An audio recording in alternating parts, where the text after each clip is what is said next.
లీలాశుక ప్రణీతమైన శ్రీకృష్ణ కర్ణామృతము ప్రథమ ఆశ్వాసము 21వ శ్లోకంలో లీలాశుకుల వారు శ్రీకృష్ణుని యొక్క కపట నిద్రను వర్ణిస్తున్నారు. ఆ శ్లోకాన్ని మీరు వినండి. స్తోక నిరుధ్యమాన మృదుల ప్రస్యంది మందస్మితం ప్రేమోద్భేద నిర్గళ ప్రసుమర ప్రవ్యక్తరమోద్గమం శ్రోత్ర మనోహర వ్రజవధూలీలామిధో జల్పితం మిథ్యాస్వాపముపాస్మహే భగవతః క్రీడానిమీలదృశః.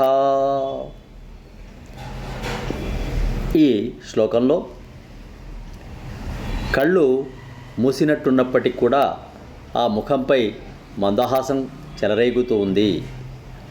సబ్స్క్రైబ్ ఆచార్య శ్రీ సూక్తి ఛానల్. శుభం.